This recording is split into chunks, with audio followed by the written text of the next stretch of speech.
you can open your mics and your video, that would be great so I can see you. I cannot wait to share with you my system to stop toxic reactivity and parent our children with peace. Hi, Rebecca. How are you? Welcome. What's your intention for this class today? You can unmute. Yeah. Yeah. I'm I have two kids. They're 3 and 6. They're 4 and 6. I'm sorry. My Right. younger son has Down syndrome. Mm. Um, My brother has Down syndrome. oh, that's wonderful. Um, and so I'm just like trying to help their relationship. There's like dynamics where it gets crazy. They don't understand each other, and so I'm just looking to learn more and maybe come away with a tool that can help us get through our next fighting over Mm-hmm. a toy and deciding that we're going to hit each other. Mm-hmm. I'm so glad that you're here. By the way, most of our clients in HIC parenting are special needs parents because I'm an autism parent. Oh, My okay. brother is Down syndrome, and most of our clients have special needs kids.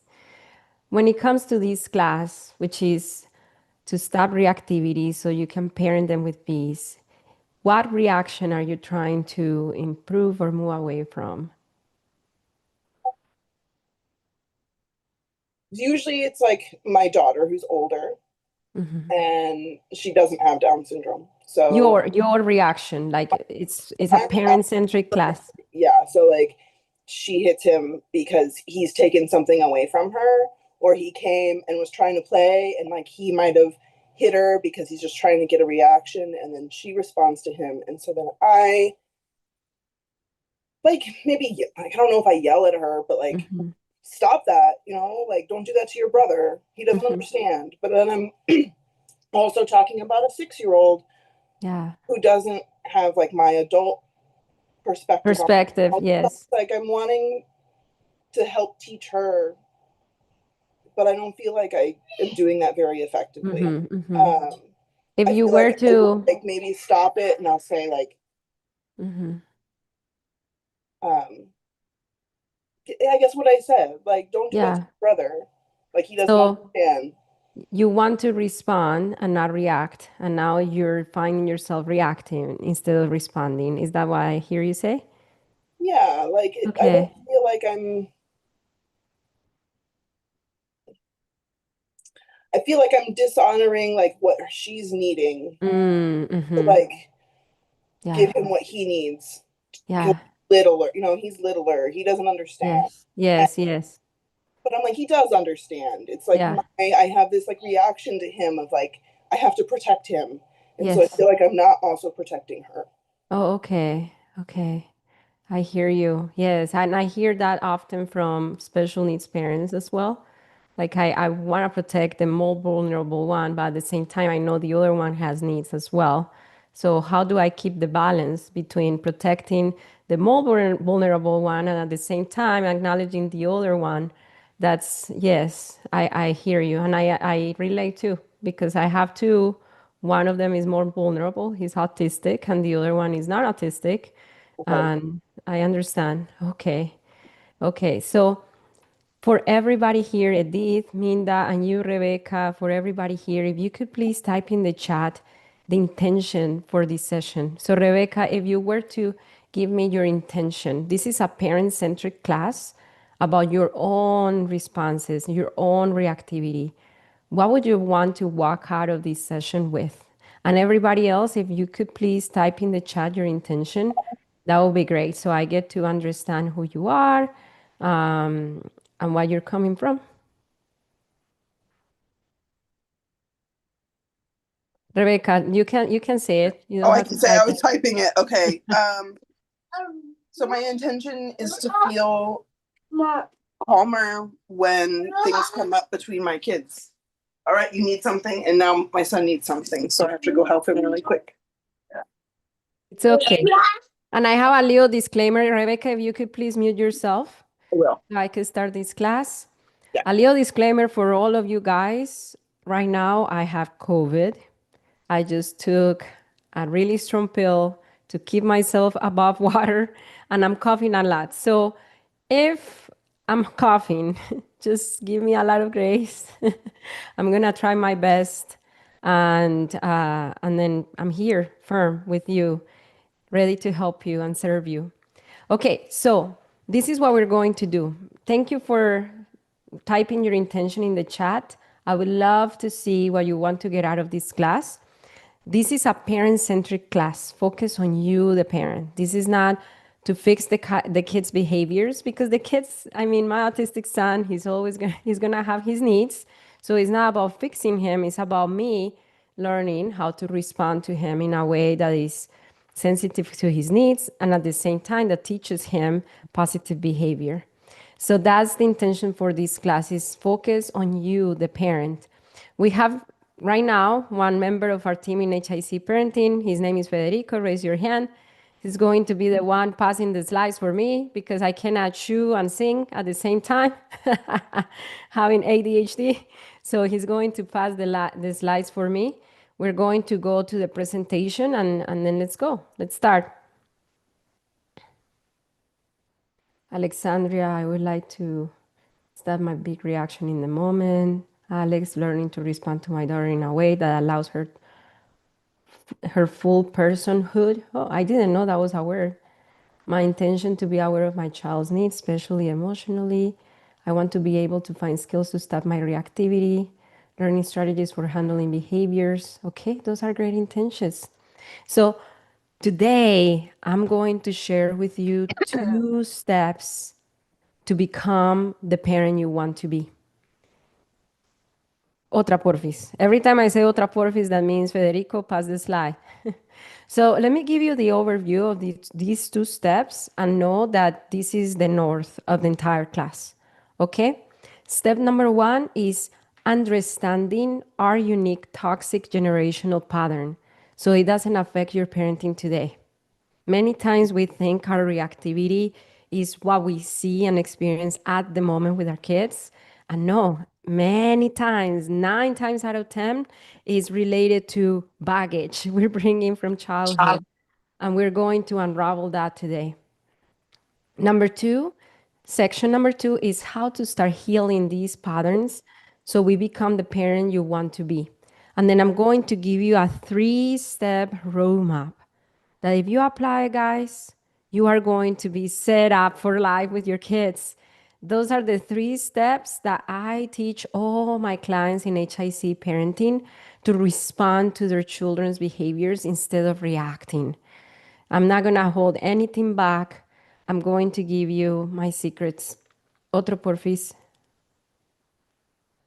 So after this class, my desire and my dream is that you will feel calmer and more in control, that you will be feeling proud of how you handle challenging moments, that your kids will feel safer and more loved, and that they will see you as a parent who listens and cares.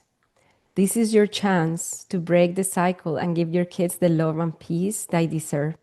Otro porfis. So this class is for you if you are a parent or caregiver who wants a healthier family dynamic.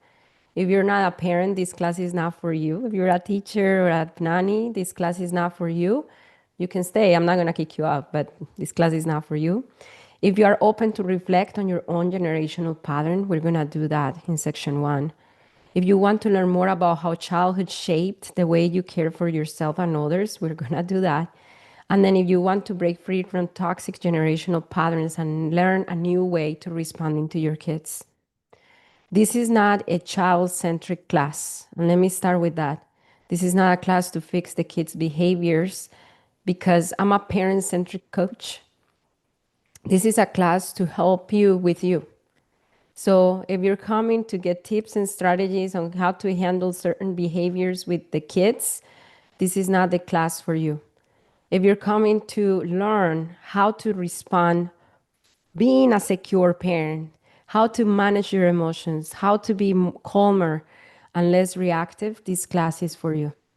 I wanted to be clear from the beginning because I don't want people to be disappointed at the end and saying like, she didn't give me tips on how to what to say when my kid spits at me. So we have other classes for that. Another one, otro porfis. The disclaimer is that take this class as you're reading a great book. It's informational class. This is not considered therapy. I'm not a therapist. I was a therapeutic provider for 10 years. This is not considered counseling. I'm not a counselor. And this is not considered parenting coaching. I am a certified parenting coach, but this is not a coaching session. This is a class with info. Otro porfis. So this is how we're going to divide this class, basically. I already told you the content. Let me tell you about the structure. That's how my brain works. Being autistic, I need the pattern, the structure. Everything in advance, please. That's me. If you're like that, raise your hand. Part number one is teaching you the 2 steps to break free from toxic reactions. So part number one is the teaching portion. Part number two, if you need direct support, if you're like, I love this information, but I need help on the application, then I'm going to walk you through how to book a free one-on-one session with us. So that's part two. And part three is the Q&A. If we still have time, I'm going to answer to some of your questions, okay? I have nothing to sell in this class. The only call to action at the end is if you need help on the application to book a free one-on-one session with one of our advisors in our agency, in HIC Parenting. So, yeah, otro porfis. If you are new to us, if you just started following us, maybe 2 weeks or less, say in the comments. I'm very curious who is very new. Or if you're an OG, if you've been like people tell me sometimes, I've been following you since before I had kids. If that's you, I wanna see you in the chat. So for the ones who are new to us, you're brand new, Rebecca. Okay, welcome to HIC Parenting. I want to introduce myself. I don't want to be rude. My name is Marcela Collier. I'm a certified parenting coach and founder of HIC Parenting Education Agency. In our agency, we are a team of coaches that have one mission, and it's to help parents stop reactivity so they can parent their children with peace. We've been in business since 2020, and ever since we've served 14,151 parents, most of them special needs parents, most of them. And otro porfis. Personally, I want to say otro. Personally, I am a mom of twins. One of them is autistic, one of them is neurodivergent, both of them are geniuses. And I am a foster, no, I was, because now he's an adult. I was a foster parent of a child with ADHD, with mood disorder, PTSD. And now he's an adult. And then I raised him since he was 9 until he aged out. And I am autistic, ADHD, so I'm neurodivergent myself. And I dedicated the last 12 years of my life learning everything I could learn about breaking my own generational pattern. Because I am Latina, I am Colombian, and I grew up with the chancla, I grew up with the raising, like my parents yelling at me, time out. They were loving sometimes, but they were frustrated. They spanked me, and they spanked my brother too. He's Down syndrome, autistic, nonverbal. Otro porfis. And before we go into the content of this class, I want to show you what's possible for you guys. This is one of our clients. She is Zulay. She is autistic, ADHD. Her daughter is autistic as well. And she was dealing with so many meltdowns. It was like, I remember her telling me, I don't know what to do because when my daughter has a meltdown, I have a meltdown too because we have the same triggers, being both neurodivergent. And she was parenting solo for months and months because she is a military wife. And this is what she said once she embodied and integrated the steps that you're going to learn today. She did it with our coaching help for a few months in HIC Parenting. What pulled you to say yes to this work, and how do you feel now? Desperation. I was very desperate for some type of support. Um, Additionally, from being on the spectrum, my husband is in the military, and it's been night and day. Everyone here just made it so simple and so much less scary to do. And it turned my parenting around a big help. I don't know how I would have done it without the group. I don't know how I would have done it without the group. It's been a lifeline for me specifically. And now I'm happy about being a mommy. And I feel like even with all of the issues I have medically, I am the mommy I've always wanted to be. Federico, let's stop that. Because what went from there, from that moment on, is me crying. I cry with you guys all the time. So, if it was possible for Zulay, if it was possible for me to break my cycle of reactivity, having special needs child, two special needs child, my oldest one is, I know it's possible for you. And by the way, my mom broke her cycle too. She stopped yelling at my brother. She stopped consequencing him, and now she is a secure parent for him, and he's happier than ever. Otro porfis.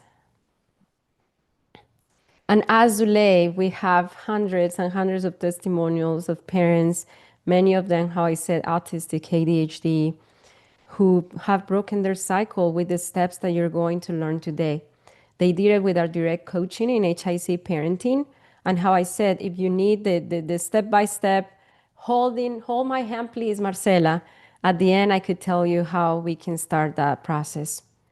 Otro, porfis. So let's start with the content of this class. The first big section, which is understanding our unique toxic generational pattern. Why don't I start with techniques and tools and tips? I hear that a lot. I'm coming for the techniques and the tools and the tips, because techniques, tools, and tips do nothing. That don't do us any justice if we're still reacting from projection, from unhealed wounds, from lack of understanding of our own generational patterns. So let's start with that. Otro, porfis. Hold on. Why am I taking a notebook? I don't know. So I was, how I said, I grew up in a Latino family. I was spanked. I was yelled at. I was loved sometimes when my parents were good with each other, but if they were fighting, then it was a bad day for me and my brother. I'm very curious. What did your parents or caregivers tell you when they were angry? What did they tell you? If you could please type it in the chat. This is a live class. This is not a video. I want to interact with you guys and read stuff, read your responses. Or if you can open the mic, even better. They made me feel like it was my fault. Vanessa, I'm wondering if now in your parenting you feel things are your fault. If my son or my daughter is dysregulated, it's my fault. If they're fighting with each other, it's my fault. Like, do you blame yourself a lot, Vanessa? Yeah. This doesn't, this I am is my fault did not start with your kids. It started from childhood when everything was your fault. How she will start because we do not listen and follow. Kind of like you did this to me, blaming you for her own feelings and dysregulation. My dad would yell, scream. I would get beaten, berated verbally, call names. I'm sorry, Alex. Let me give you love. Thank you for your vulnerability, that you cannot do anything right.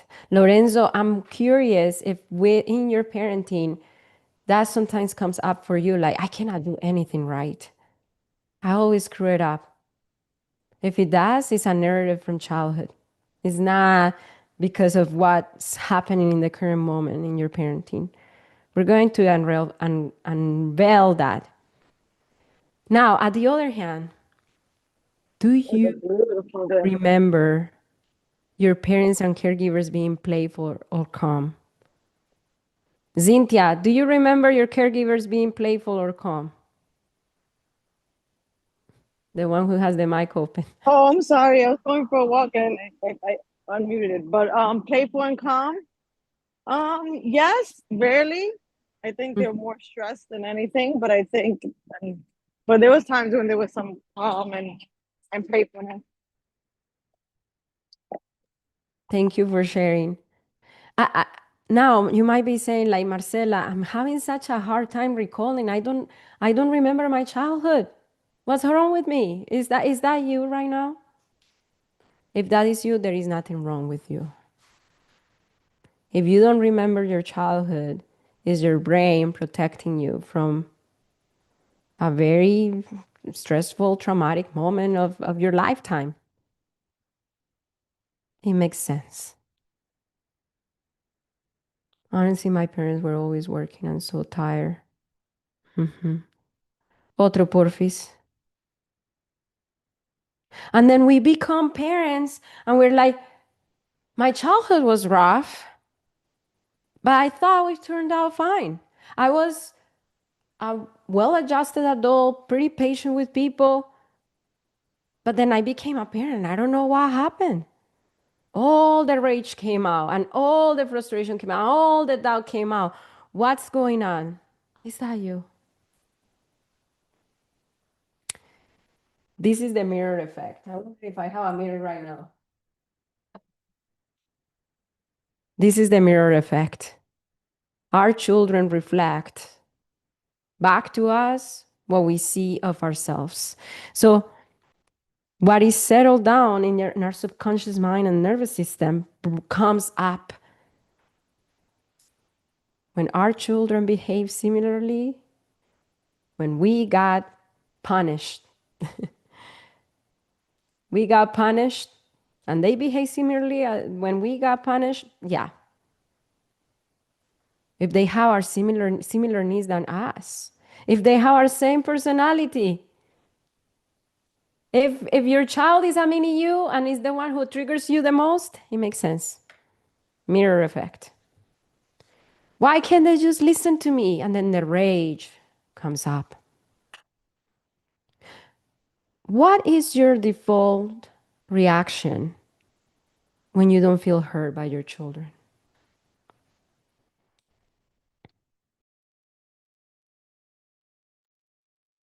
I always said I wouldn't be like my mom parenting, and I find myself becoming what I didn't want to.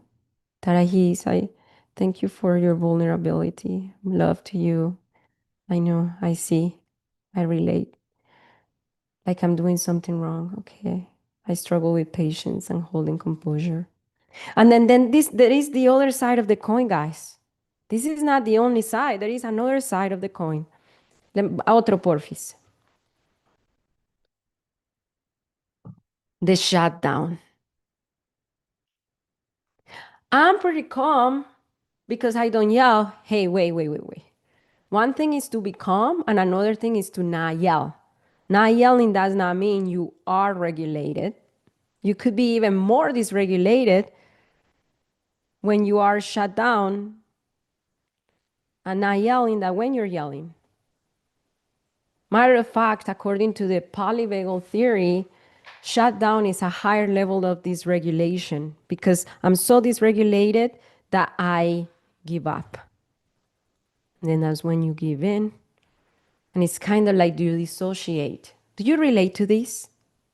Do you go back and forth between one or the two? Or do you get stuck on one of the two? Let me know. Back and forth, always in between. I hear you. Otro porfis.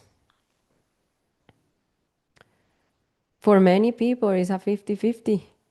When I give up and I don't want to yell anymore, I shut down.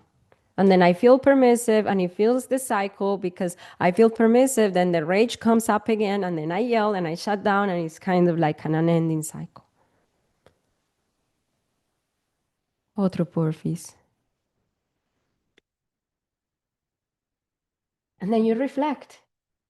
You reflect, and then I heard these 3 reasons after 5 years of coaching parents every single day. I tell my husband, sorry, I talk to parents more than I talk to you in a single day. Because I do, I talk to parents all day. And I hear either one of these 3. Let me know if you relate to any of them. Number 1, I react this way because my children just won't listen. They won't listen. Or I react this way because I'm just so tired. I'm so exhausted. I usually start like Barney in the morning. At night, I'm Godzilla. Or number 3, I react this way because I just don't have enough tools. There's gotta be a magic sauce, a secret sauce, Marcela, that please give it to me. Because those tools from social media are not working. All 3, the first 2, I react because my children won't listen and I'm tired. Third one, hard to get between my triggers and that reaction, all of the above. Listen to me carefully. Because this is the first challenge of this class, and it's a mindset challenge. All these things are outside factors that have nothing to do with the root of our reactivity. Blaming the kids, blaming the circumstances and the tiredness, blaming, there is gotta be a tool. It comes, those are outside factors. The source of our reactivity is always internal. If you're like, Marcela, hold on, I'm losing you. I'm losing you. Say, I'm losing you. I want to know who needs help here. And don't worry, I'm going there. I'm going there. I'm going to give you the examples. I'm going to give you everything. Otro porfis. And then we see all these outside factors. No, it's the kids, it's the routine, it's the overworked, it's the I don't have enough tools. And it's a very disempowering place to be because those are things that we have no control over. These tools that I don't know what they are, that are somewhere, we don't have control over that. These kids that we don't have control of how they would behave because every person chooses how they behave.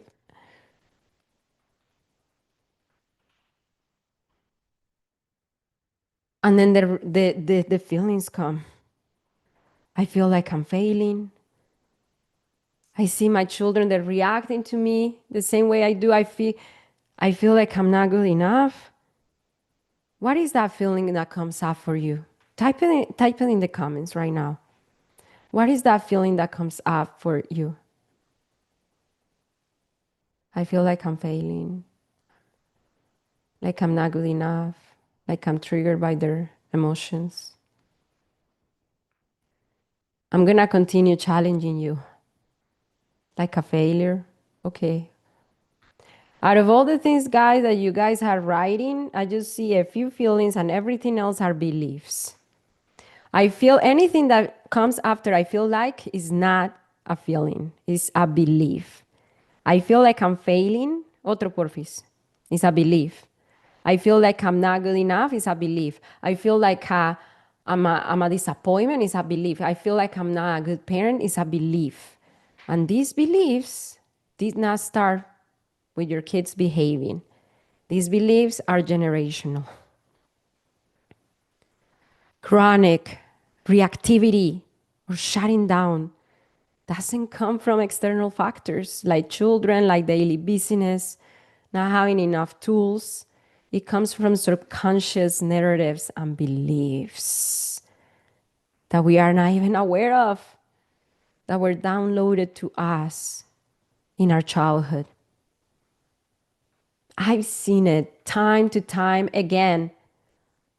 Parents who come to coaching with us, that at the end of the process, they still have the same busyness. The kids, their autistic kids are still behaving autistic and with all their behaviors and needs. I see parents with the same circumstances responding completely different and being secure parents and not being reactive because they did the inner work, the inner work. Nothing is outside of you when it comes to the way you choose to react or respond. Otro, porfis. Otro. We already covered this, that they're not beliefs. So, Marcela, how did these beliefs were created? How do we create beliefs? This is the most academical part of this presentation. So you can take a screenshot, you can take a picture right now and share on the stories. I love to see parents attending to these classes. Tag me at a High Impact Club or Marcela Collier at High Impact Club. So let's talk about where beliefs come from, and it will help you understand your children as well. Before 8 years old, I need to cough, hold on.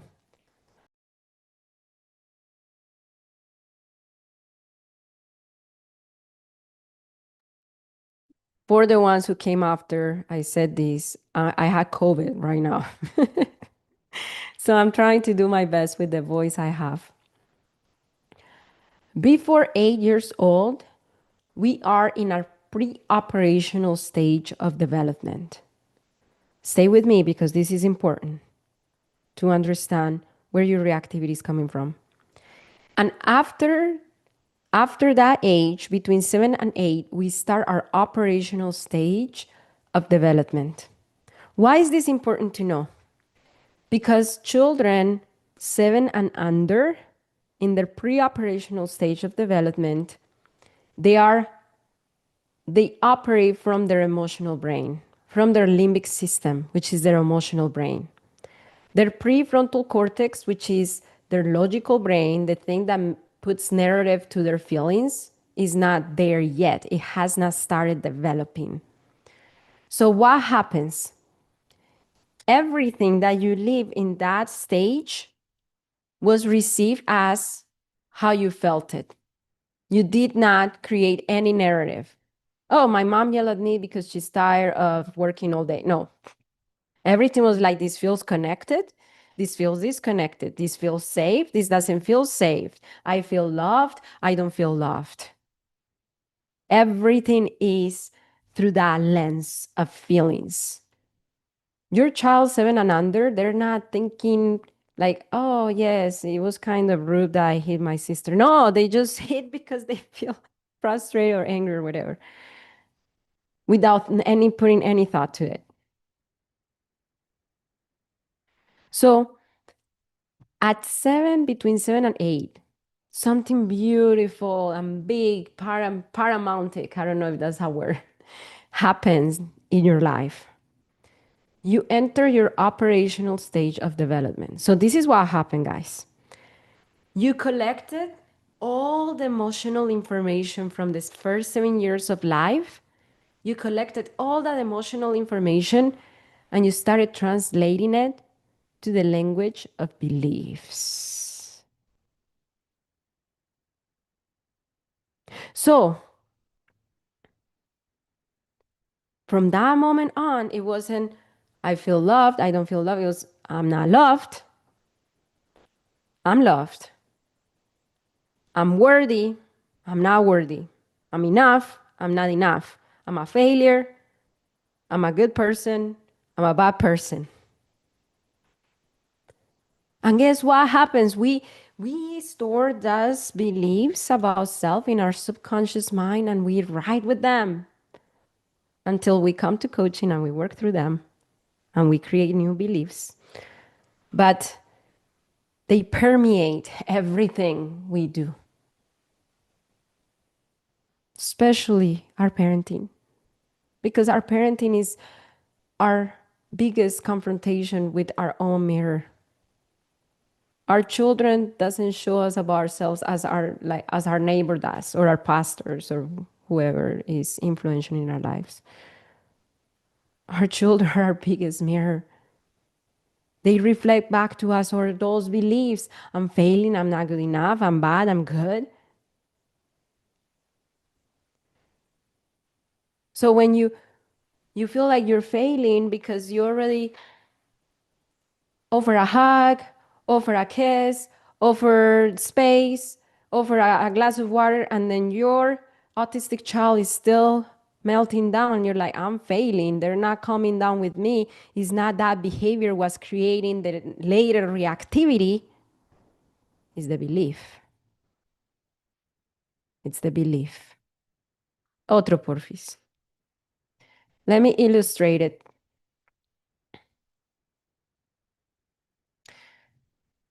So this is a parent who was not allowed in her pre-operational stage to have boundaries.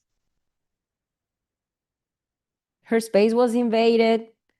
Things needed to be done when the parent wanted, because I said so, because I'm the parent. So she grew up, when she was 7, she created this belief of, I am bad when I have boundaries. Then now she's a parent and she has this subconscious belief, and she's the parent of that little girl, Sophia. They go to the store, and then Sophia looks at a toy, and then the mom said, no, Sophia, right now, no, we're not getting that toy because we're coming just to get groceries. And we're kind of like on top of the time. We need to get home to cook dinner because we need to go to soccer practice. And then Sophia, because she's in her pre-operational stage of development and she's just living her emotions through her body as any 6-year-old does, she expresses it. No!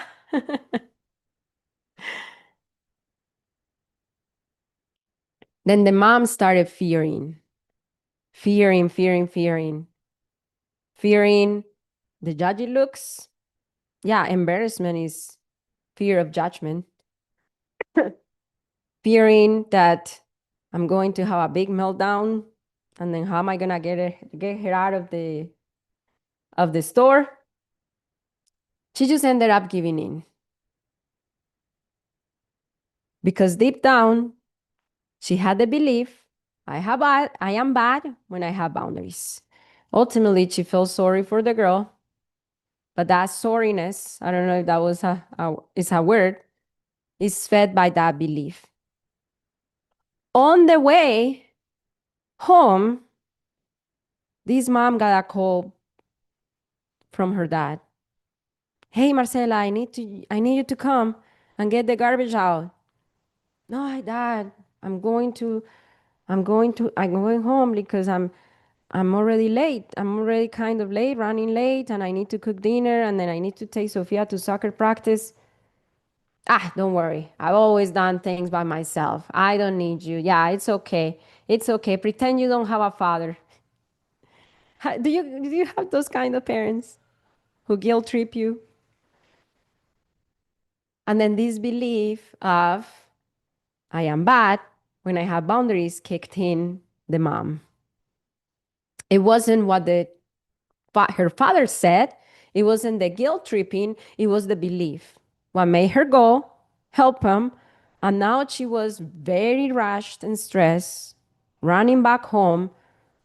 And by the time she was helping Sophia get in the car, she was reactive and over the top, yelling, I need to cough again.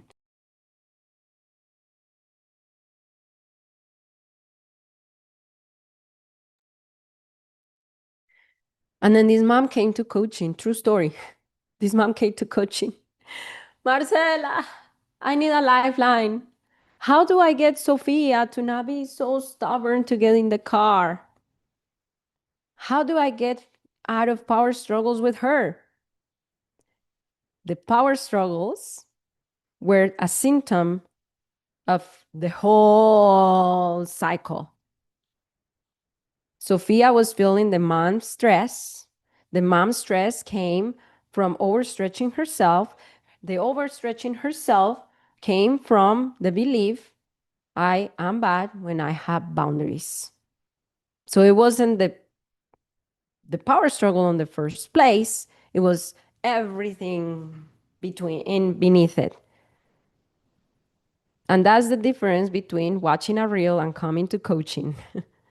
In coaching, we open that can of worms.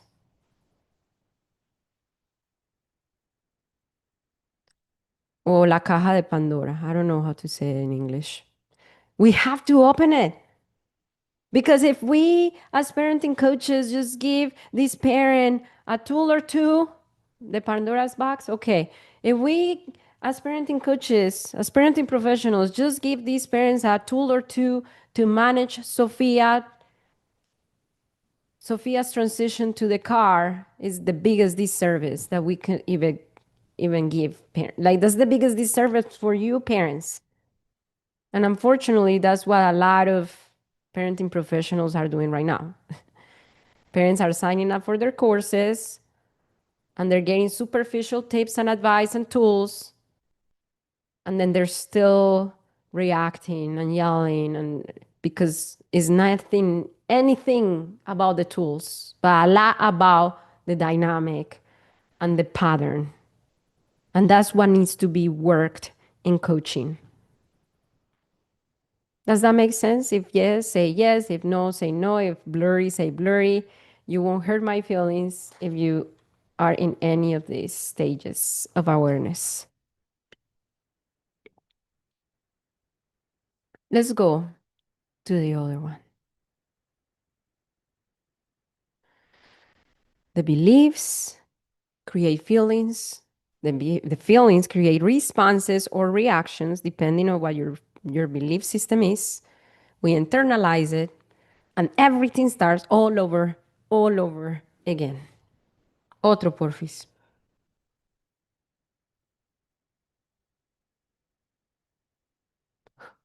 Fede, ¿quién puso ahí? So let me show you the real deal, the real person. The example. Her name is Naomi, and she had the 3 kids, and she went to child-centric courses in other companies. She got the general scripts and advice, and she was still losing it. And then she came to HIC parenting, and she changed her life forever. Once she rewired her generational pattern. Play it, please.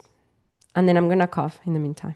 I had been a part of another parenting program, and it was a lot of the words, do this, say this, act this way, and I was getting very frustrated because none of it was working for me. Like, I was really, really trying, and I knew what I wanted, but I had no clue how to get there. And even with the tools that they were giving me, I was just like, I can't. Like, I'm trying to do them, but it's not, like, my children are not responding the way they say the kids will respond.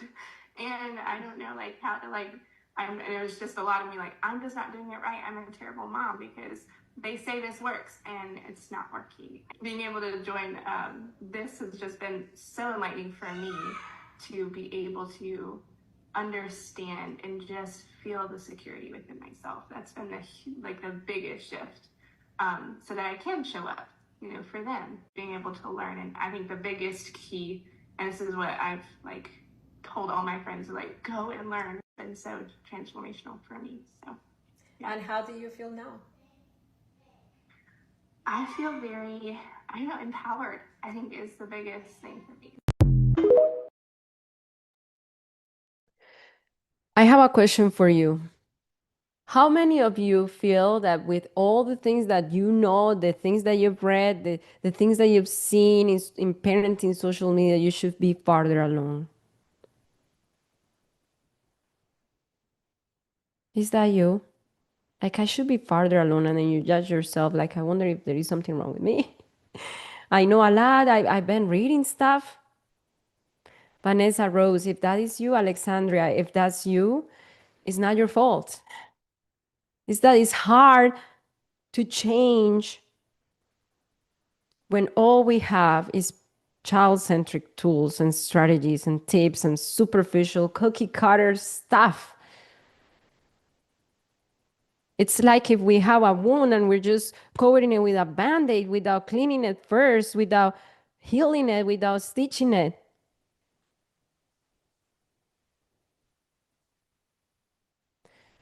Have you ever felt, do you ever feel like, but Marcela, it's not just about the reading. I've been to therapy and I'm still reacting with my kids. What happens?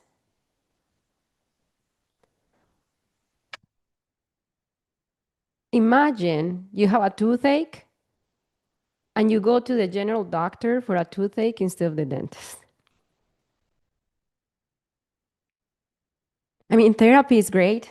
And parenting coaching doesn't substitute therapy because therapy is you dive into the wound and you stay there. The ones who are therapists know more about that.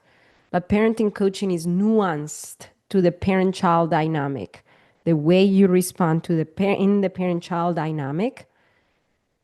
And it's not so focused on the past wound, it's more focused on, okay, I understand the pattern, let's change it right now so the future with your kids is different. So you might need both.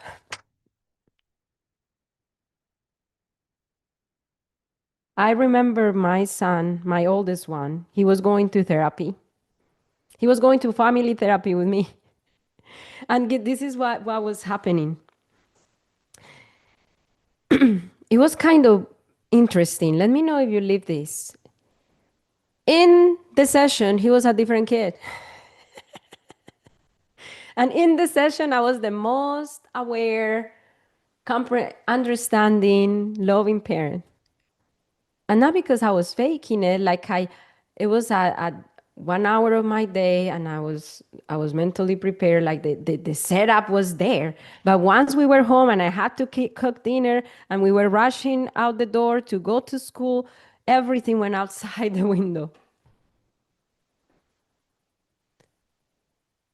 It wasn't until I entered parenting coaching that things started working for me because they helped me, these professionals helped me integrate in my family dynamic, not in a therapy session with the perfect setup and the toys, in my dynamic, how to respond differently to my son. It changed my life so much. That moment I decided to pursue parenting coaching and I went to school and then I got my certifications and that's the reason why I'm here because it worked for me. And then the neighbors were asking like, I remember the yelling from my house. What happened? It's peaceful in your house. I don't hear yelling anymore.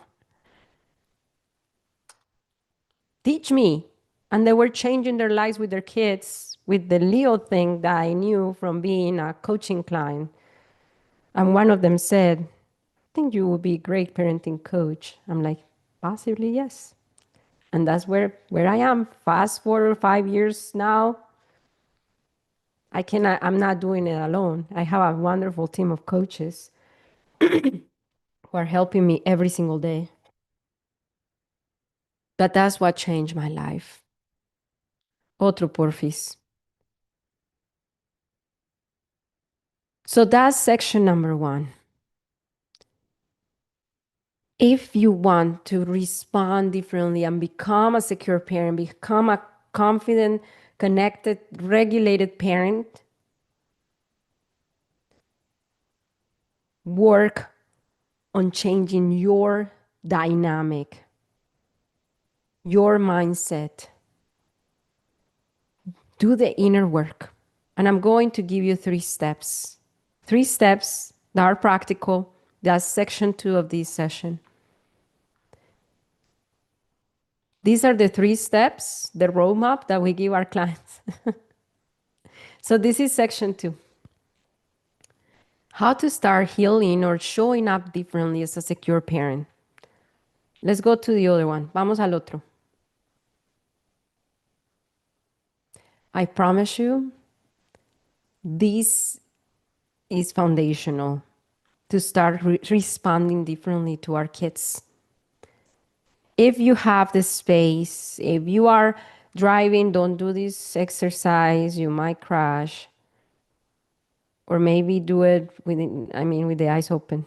But if you can close your eyes, do so. Let's take a deep breath. Let's enter our inner world. And I want you to travel to an operational stage of development. Maybe you were 8, 9, 10. Maybe you were a teen. You were a kid. I want you to travel to that moment when that belief was very present. That I feel like I'm failing, I feel I'm not good enough. Whatever belief is stronger for you, I'm a disappointment,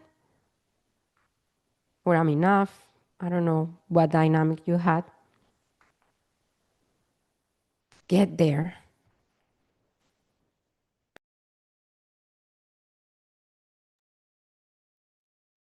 What was happening? Who was with you? Was it your parents, your teachers, your nanny? Where were you at? Were you at school? Were you in your home? Were you at the store? Where were you? Were you in the soccer field? Where were you? Enter that moment. Invite it. What were you feeling at that moment? What were you feeling?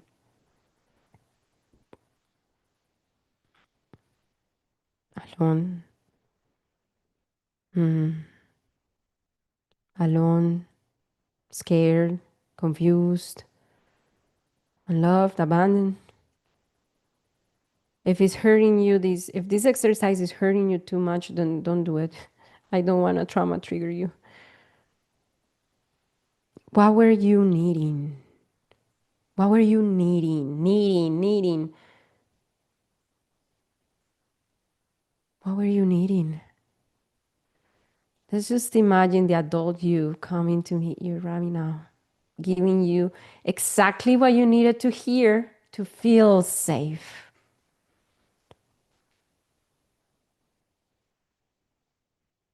You are good. I love you.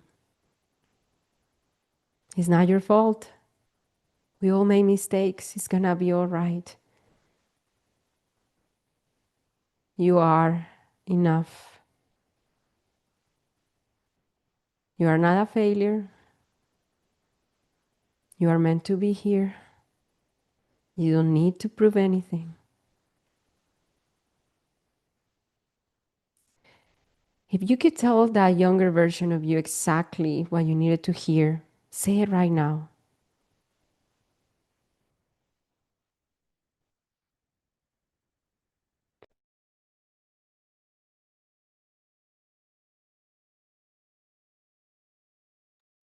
I will not leave you no matter what.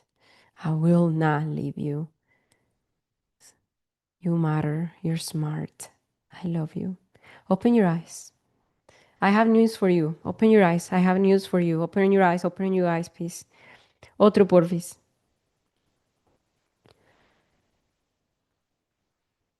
Your children need the same things you needed. The same things. When they're hitting, when they're kicking, when they're throwing, when they're in their sibling dynamic, bothering each other, poking each other, whining, lying, power struggling, they need the same things. The most vulnerable children usually express their needs in the most unlovable ways.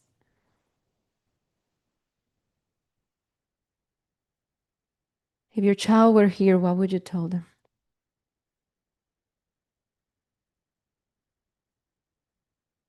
Otro porfis. So now that we have the foundation, which is safety, that's the foundation. for a child to thrive, to behave. A misbehaving child is not a misbehaving child. It's a child in fight or flight or freeze, one of the three. Dysregulation. These are the three things that we work with our clients to raise secure children, to show up as secure parents. Take note of these three things. Number one, otro. Growing up, you needed adults who understood your needs. That's the skill of mindsight that we develop in clients. How do I get them to get along and not fight with each other? What's the need? Oh, the need. They don't understand each other's needs. They don't know how to communicate. They don't have emotional control or emotional regulation skills. Okay, so they're needing all these things. Would consequences meet those needs? Possibly no.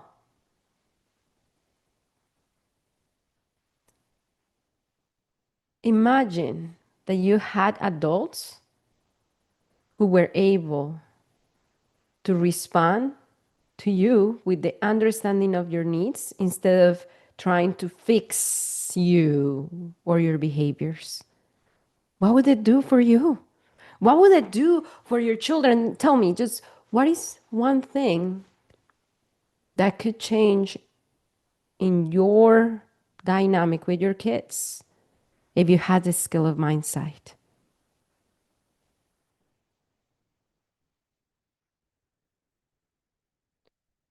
I'm going to cough again.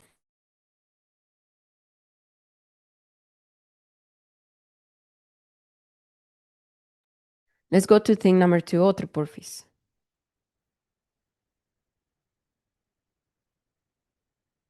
Otro, porfis. Fede, despierta.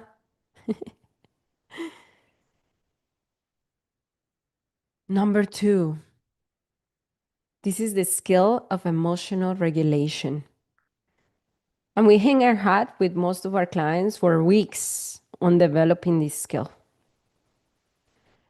Have you ever tried to be calm, but you cannot be, like you try to be calm, you try to speak gently, but eventually you explode? Is that you? That's you. That's one of the three reactive patterns that we help parents with. This is the pressure cooker pattern. Trying to be calm and talking calmly is different from regulating your emotions. Matter of fact, because you try to be calm is why you're not calm. Emotional regulation is not trying to be calm. That's emotional suppression, is dismissing your anger, your frustration, pretending it's not there and trying to speak gently. Our children can read through the lines. They can see our nervous system. They connect to that, especially the pre-operational ones. They connect to our nervous system more than what they connect to our words. I don't even know if they even connect to our words if our nervous system is triggered. I don't think they can.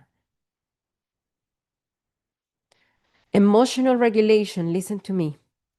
Emotional regulation is the capacity or the skill of leaving all your emotions, including anger, frustration, overwhelm, in safety. This is a crucial skill of a secure parent. And part of this skill is knowing how to shift belief systems from limiting belief systems, like the ones we unraveled in part one, to more expansive belief systems that could help me leave those emotions in safety. Because if we are trying to regulate our nervous system while in the back of our head we're like, you're failing, you're not good enough, you are a bad parent, all those things, we are setting ourselves up for failure.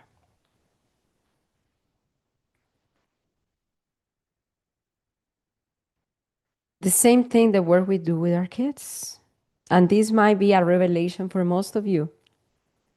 Emotional regulation for our kids is not calming them down. It's not your job to calm your children down. It's not. What?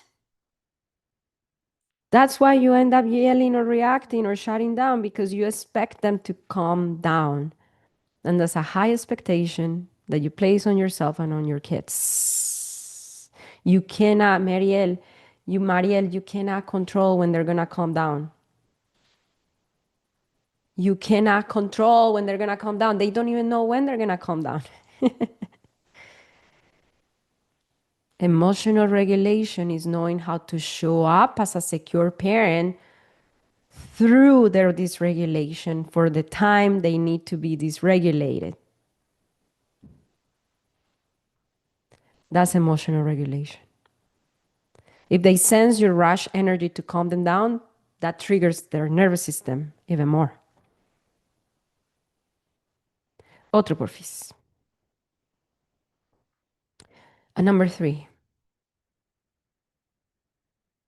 you needed adults who had positive discipline skills. And this is a revelation for most of you as well. It was a revelation for me. Discipline is not stopping a behavior. Discipline is not consequences. Marcela, do you believe in consequences? Sometimes, depending if they aid the teaching process. None of that is discipline, that's punishment.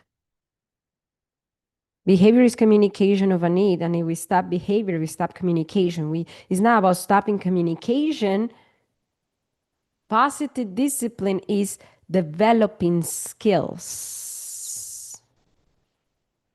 so they can keep communicating through their behaviors differently. Otro porfis.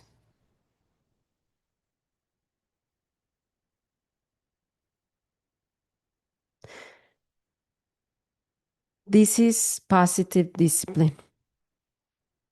Let me give you an example before I give you an invitation. With my brother and my son. My brother, autistic, nonverbal, Down syndrome. Can you discipline a child like that? Yes. Because discipline is developing skills.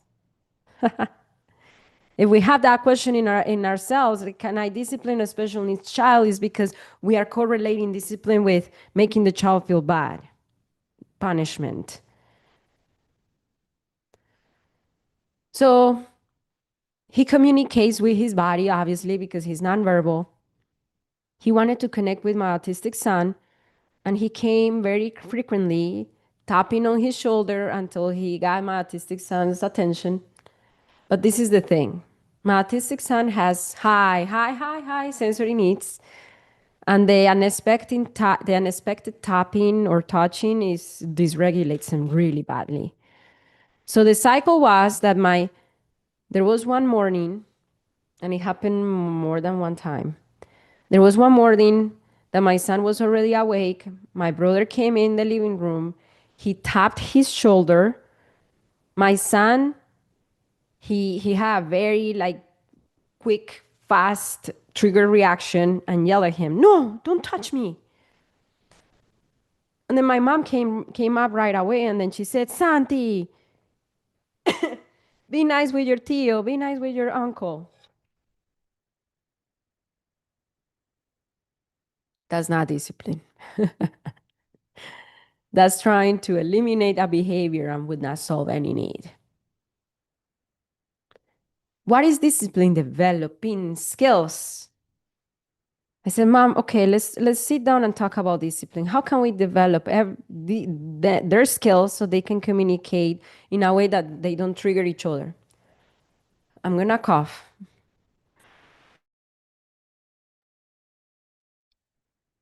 So my brother, no, todavía no. My brother needed to learn an alternative way to say hi to my son, sorry. And my son needed an alternative way of communicating his boundary. We taught my autistic, nonverbal, Down syndrome brother that when he wanted to say hi to my son, he could go in front of him, face to face, make sure that he's watching you, and then wave hello. And then we taught my son, when he sees Theo coming, you say, hey, hello. That's how I want to say hello. And it was solved. That's discipline. With our coaching clients, when we are developing their discipline plan, we always put in the front line the child's needs, the child's feelings, their current dynamic, and from there we develop a plan to develop skills. And that's why, my friends, cookie cutter advice in social media doesn't help that much, because those tips might not be wrong, but it might not be what your child needs according to their needs. And I'm not talking about autisticness.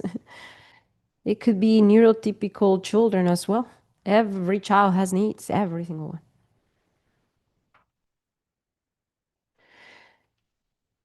So I have a question for you before I have an invitation.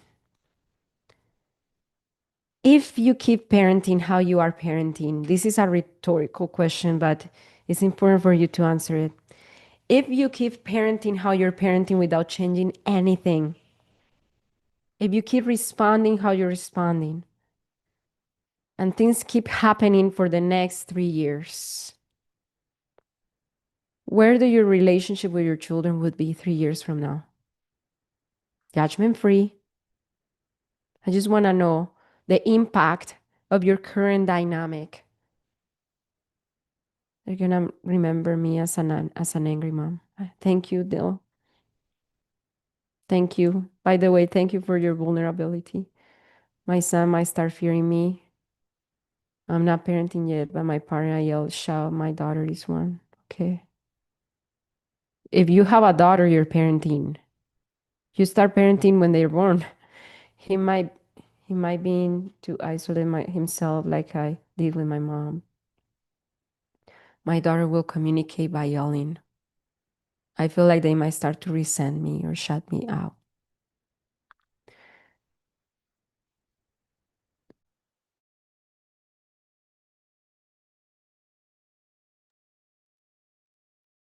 Who is there responsible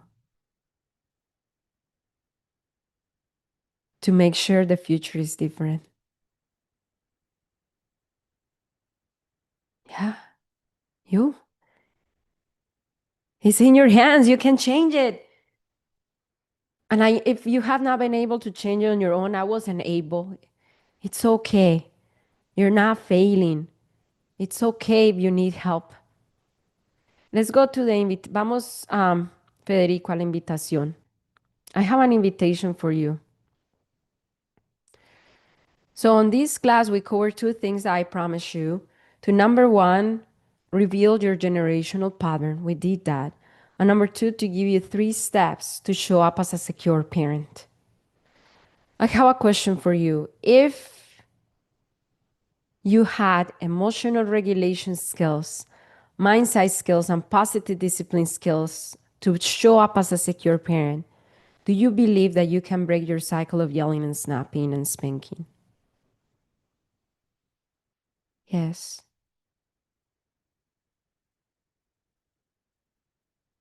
For sure, I already changed so much. I have an invitation for you.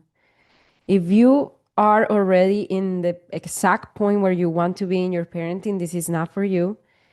If you're not where you want to be, if you are not where you want to be, this is for you. My team and I open slots for you to book a free one-on-one assessment session with one of our advisors in HIC parenting. On this session, you are going to get clear, nuanced understanding of your particular needs and dynamic, your particular parenting reactivity, which there are 3 patterns. One of them is pressure cooker, the one that we covered today. And then there are 2 more. And we will give you our recommendation. And we're going to see if these 3 skills will really help you. If you want, or if you know you need coaching and you need the hand holding to apply these skills in your parenting, you can tell the advisor at the end to share with you about professional services to potentially become a coaching client. If you believe coaching is not for you and you can apply on your own, then let the advisor know and you will walk out with a great assessment under your belt. So my intention is to give you this space to get out of this big group, which is at the end of the day, it was general, it's not nuanced to you, and to get into in a more intimate space with one of our professionals in HIC parenting. So to book this free one-on-one session, all you have to do is click the link on the screen. No, click the link in the chat. Federico, otra vez pon el link. Click the link in the chat or scan the QR code that you see on the screen. You can take a picture of the QR code and see if we have spots later, if you want to book later. I don't recommend it because we book out fast every single time we do these sessions. The first thing that you're going to see after clicking the link is a questionnaire. This is a pre-call questionnaire. Answer the questions with intention because we study them. I sit down with my advisors to study every single case one by one. That's why we only have like 15 spots available. So it's manageable for us. And then once you're done answering the questions, we will show you our calendar. If we still have spots, you will see the spots. If not, then you will see we don't have more spots. But it is then, if you don't see more spots, you can enter our waiting list and we will call you in order. Okay? If you are married, if you are parenting with someone, bring them to the call because they make part of the dynamic. They do. They trigger you. So bring them to the call. If you're a single parent, of course, don't bring anyone. It's just you, of course. And commit to show up.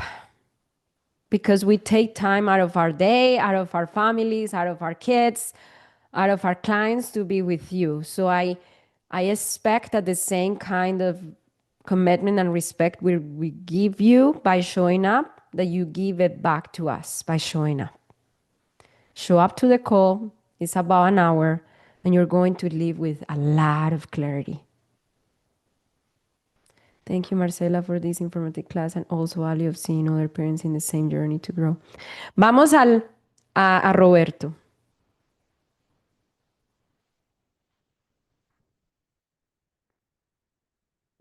The link is in the chat, by the way. If I know I came to another slide.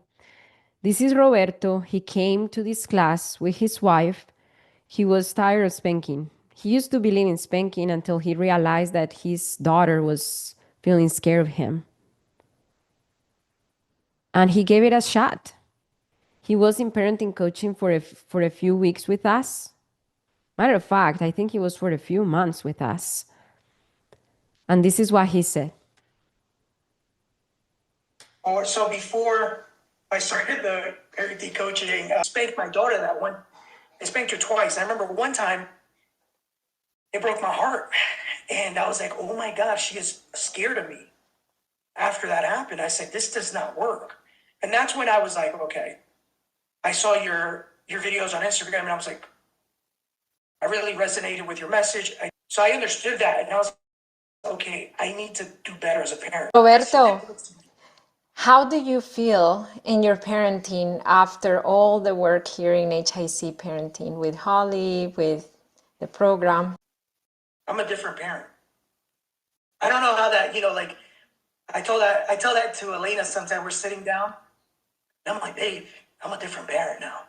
And I'm like, I'm proud of us. I think a week ago, I'm like, babe.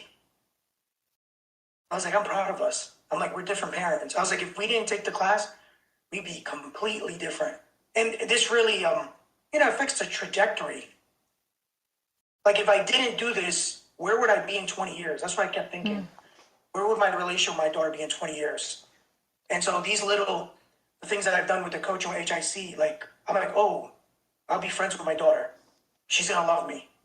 You know, she's not gonna be scared of me. She's gonna come to me with her problems. I love my dad and be like, wow. Parenting coaching is a long-term thing. When you invest in a car, as soon as you get the car out of the dealership, it depreciates. When you invest your time and effort and even your finances in coaching, your relationship with your children grow. And that was me. I'm quoting one of our clients in HIC parenting who told me that a few weeks back. When you are working in your parenting, you are sowing seeds and working in the long-term relationship that your children will have with you years from now. You joined the waiting list, okay. Can you please try again, B? I don't know if maybe you try again because there might be more slots. So I'm going to enter the Q&A and I need to go and blow my nose and come back. And when I come back, I'm going to answer a few of your questions. So stay here. I'll be back.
Are you still guys here? Awesome. Thank you for waiting. Oh my God. For the ones who don't know, I had COVID. So I'm trying to give my best, but sometimes I have to blow my nose, etc. So I'm going to answer a few of your questions. Before I take new questions here, I want to address a few of them who were recurrent in other classes that you may have. Number one, there was a question someone told me, my husband or wife is not, I think it was someone here on Instagram. My husband or wife is not supportive. So can my children be raised as secure children when my husband and wife is not supported? Or how can I even change their minds? Do you have an unsupported spouse? If yes, say me. Yes, me. Tarahis, did you book your call? If you booked your call, say I did. I booked my call.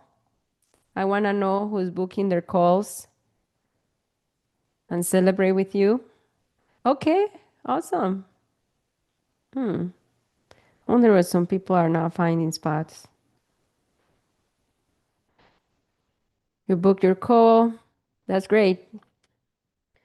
So this is what I've seen as a parenting coach, coaching parents every single day for the last 5 years of my life. Hold on.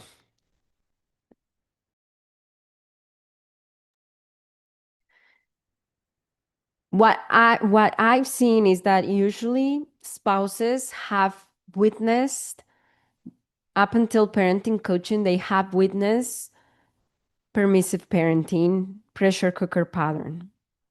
So this is what I've seen. I don't know if I subscribe to this gentle parenting thing because it looks permissive. And That's basically what they've seen from their spouses. They've seen the spouse talking gently and calmly and eventually lose it in a pressure cooker pattern. And they're like, I mean, she yells at my kid anyway. The kids don't listen to her anyway, so this might not be a good thing. What I've seen, and I've seen it so often, usually the mom is the one who follows us. They start coaching. And when their kids listen to them a lot faster, when they are a lot calmer, when they're regulated during their children's tantrums, when they have a better connection with the kids, the spouses come on board and they want to learn and they want to get coaching. And it usually happens in the first 3 weeks of coaching, if match. So if that is you, I want to know, are you modeling secure parenting to your co-parent? And if the answer is no, that might be the reason why they're not as subscribed to the conscious parenting trend yet. Because if they see effective conscious parenting, if they see secure parenting with limits, not permissive, I don't see why they would say no to that. There was many other parents who told me, my reactivity is the routine. I know that if I had a better routine, I would not be as reactive. But right now, we're kind of in transition. We're moving places. From experience as well, I've seen that blaming the routine to your reactivity, and possibly you already saw it on this class, is like blaming your leaky roof, blaming the water on your leaky roof. When the problem is not the water, it's the hole in your roof. So usually the lack of routine comes from the reactivity. Because I try to be calm and I try to suppress and then I yell, and then the kids are seeing that ambivalent pattern. Everybody's nervous system is heightened and hypervigilance. Nobody's gonna go to sleep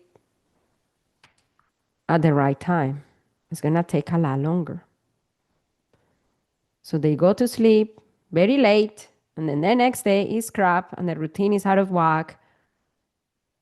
It's not that the routine brings the reactivity brings the other one. When we see clients who struggle with their routines, what I've seen happening a lot of the times is that once the reactivity is not a problem anymore, once they start showing up as a secure parent, the routine starts to fall in place because they are more calmer. They're calmer, they rest more, they sleep more. Things go on at the time they need to go on. Putting the shoes on is not going to take 20 minutes. It takes the 5 minutes that it needs to be taken. So I've seen that a lot. You have more challenges. My husband judges everything I try to do. Edith, could you please open your mic for a little bit? I want to understand this. Edith, can you open your mic? You say you have more challenges with your neurodivergent child. I want to talk to you. Open your mic, please. Cynthia, you booked for Thursday. Ah, you're trying? Federico, ¿cómo hace para que Edith abra el micrófono? I found it. Awesome. So you said that you have more challenges where you're autistic, ADHD, OCD? Undiagnosed. With what? I don't know if she's autistic or ADHD, but she's clearly neurodivergent. And you're diagnosed with what? I'm not. Oh, you're not? No. So she's clearly neurodivergent. Yes. Okay. I guess I'm assuming. Okay. You said that your husband judges everything you try. Tell me Yes. more. So sometimes she's having maybe a meltdown or a tantrum, and I'm trying different things, different tools that I've learned, and some work, some don't. I'm still trying to navigate that. Wait, when you say that you try tools, the tools are Mhm. for what? To do what? What is the To purpose of the tool? so I'm trying to show up to co-regulate with her. Okay. And for you, this is judgment free. I just want Hmm. to understand your expectations. For you, what is the goal of co-regulation? Um, so I'm trying to co-regulate with her so that she can learn to self-regulate eventually. Okay. That's my thought process. Okay. Hold on, hold on. Before I go with you, Mary is having technical difficulties booking. So, Mary, could you please leave to Federico? Federico, raise your hand. Leave your phone number, name, phone number, and email. Just DM Federico right now, and then we will help you book your free session. And for the other ones who are having difficulties, the same thing. Just DM Federico right now.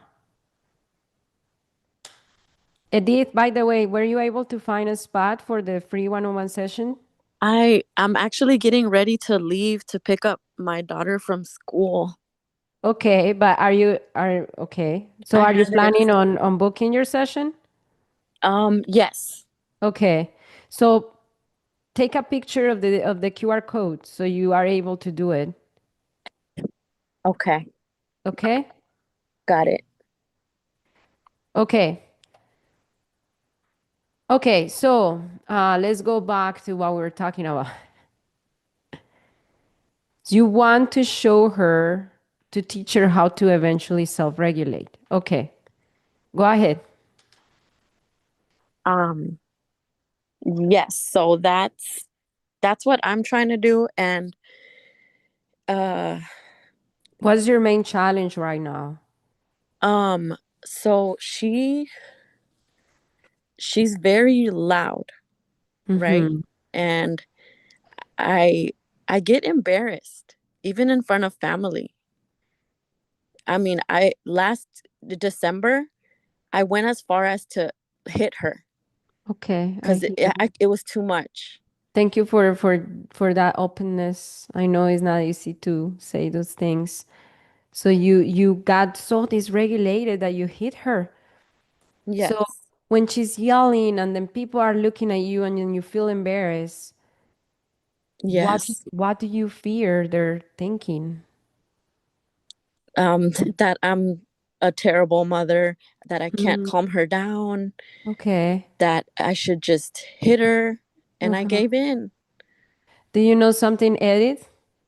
All those things that you are thinking they're thinking is your beliefs. You're a bad mother. You cannot calm her down. That's your own beliefs.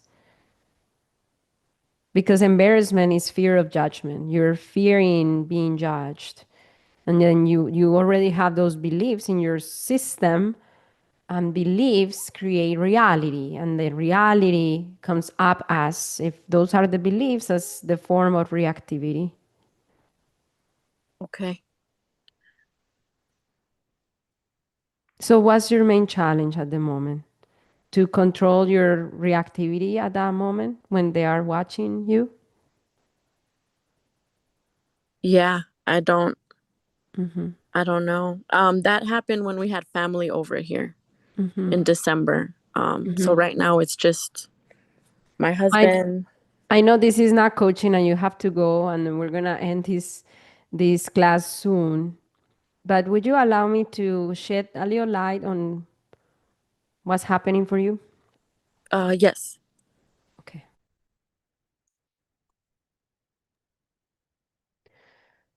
I cannot calm her down. I cannot calm her down. When does that belief come up? When she's crying uncontrollably because she's just so loud. Mm-hmm. Mm-hmm. It's like if you are like it's do you blame yourself for her being loud? Like it's my fault she's being loud? Um, I blame myself for not being able to calm her down quickly. Because kids cry. Edith, and for you, what quickly is? 5 minutes, 10 minutes, an hour, Yeah, 2 hours? by minutes. 5 minutes. Mm-hmm. So your belief is, I cannot calm my child down. And the evidence of this belief is, I have an expectation of 5 minutes. Right. Anything outside of 5 minutes is the proof of this belief. I cannot calm her down. Yeah. Yeah. That's being really hard on myself and her. Yeah. Yes. What is your daughter needing at that moment? She probably wants to be heard, understood, and, you know, I'm very curious. Where did you get that expectation of that she needs to calm down in 5 minutes? um, I'm just guessing because I never really thought about it before, but probably just from growing up, my whole environment, everyone else is parenting. Okay. Um, What because happened when you didn't calm down fast enough? um, well, for my personal experience, Yeah. I guess uh I was called names. People made sure I knew that I was annoying. I was being annoying. Mm-hmm. And just making everyone uncomfortable.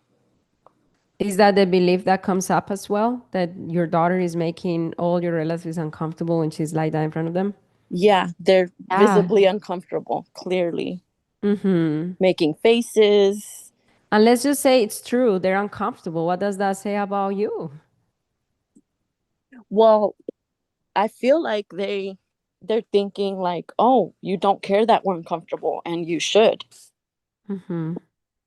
But let's just say it is true they're thinking that. What does that say about you as a mom?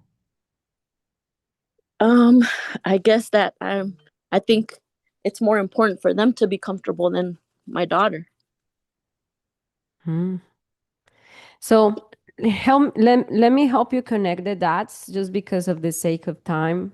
We could be processing this for sure. You are projecting Okay. generational baggage on the interactions with your daughter, and that's what's taking you to react. But let me help you connect it real quick. Um, Even though I could take weeks with you to rewire the way you're showing up. So what Okay. I see here, it's a parent who is putting a lot of pressure on herself to prove she's a good mom. And this pressure is coming with a made up expectation of when my daughter needs to calm down and how she should behave, how I should behave. And these expectations add to the pressure. There is a belief that I cannot calm her down. Possibly, I don't know, I have to work more in coaching to see where that, because there is a deeper belief beneath this. Usually is I'm incapable. That's the one that comes up often for my clients when they have this belief of I cannot calm my children down.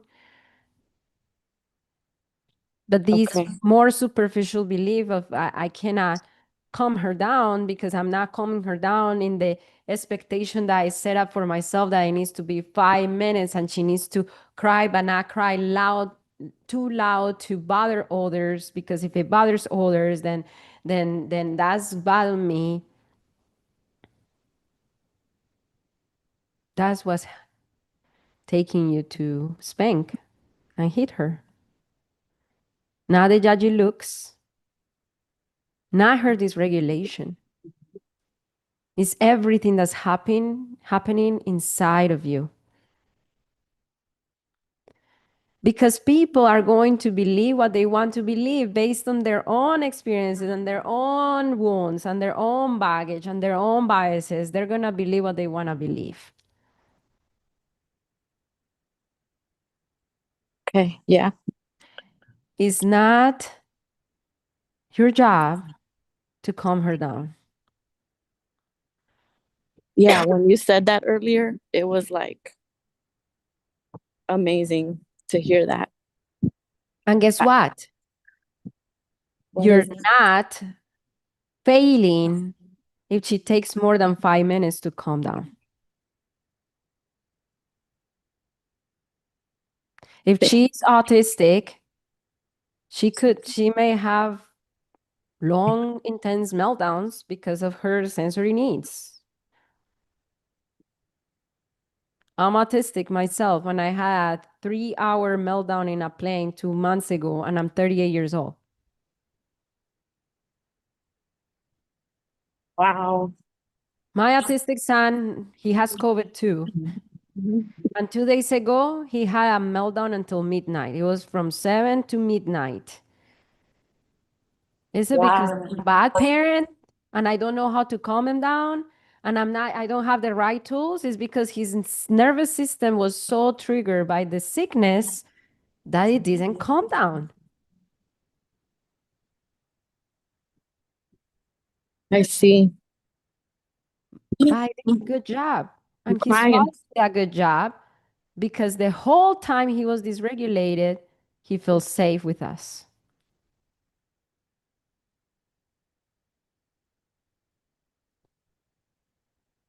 Mm, the whole time. Your job is not to calm her down. Your only job is to ensure his sense of safety, for her to feel safe with you.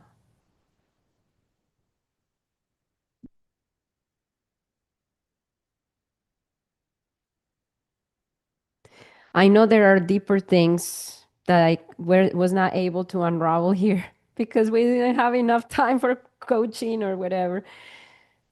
So, would you do me a favor, Edith? Could you please book your call so we can have a more nuanced understanding of your dynamic? Yes. Okay. Do it real quick before you go and pick up your daughter. I'm already walking to the bus stop. Oh, okay. So take a screenshot of the QR code and you can do it when I don't know, after she settles down, after you pick her up. Okay. I'll do it. For the ones who said there is no availability, I don't know, there is something happening in the calendar. Some people can find spots, some others cannot. The ones who are not finding spots, could you please DM Federico your name, email, phone number, and we will reach out to you. That was a real shift for me. Society expects us to regulate.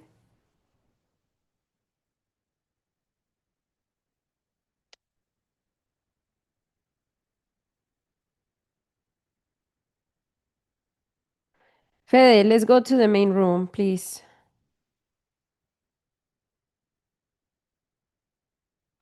Beautiful parents. Can I see you? Can I see you real quick? I want to see you guys. I want to see you. I want to see you real quick.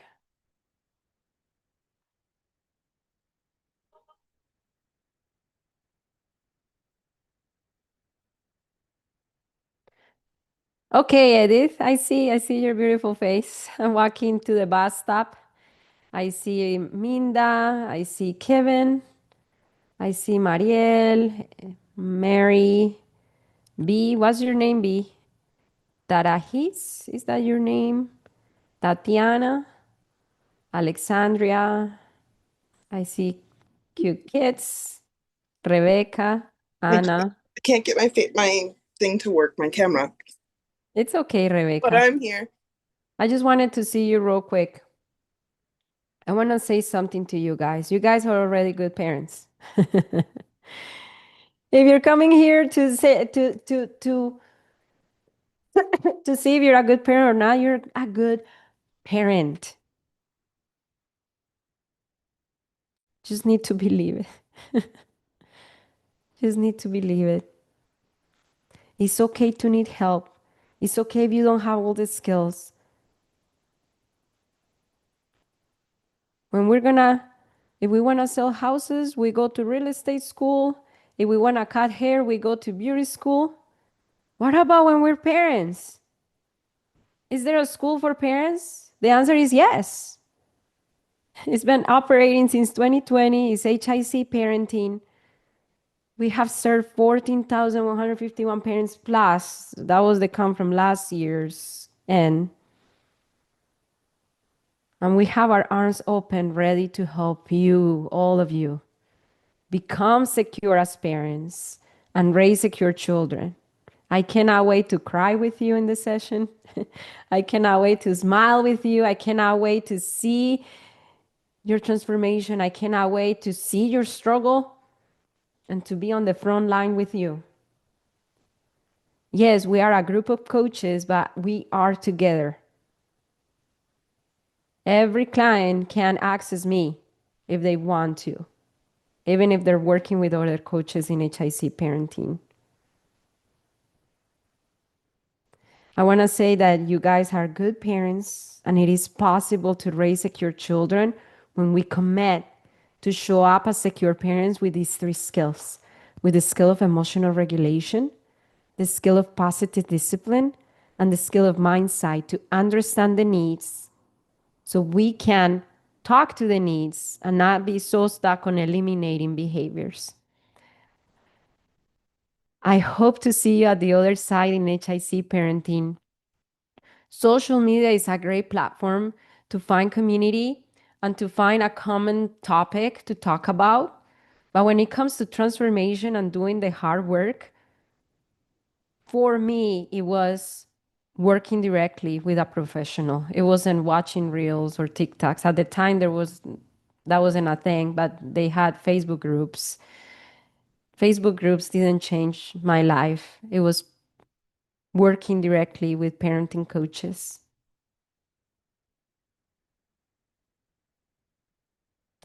Thank you so much. I love you guys. And I hope to see you at the other side. Lorenzo, you're a good mom. I love you. Bye, everybody. Thank you. You're welcome. Bye. Thank you. Thank you.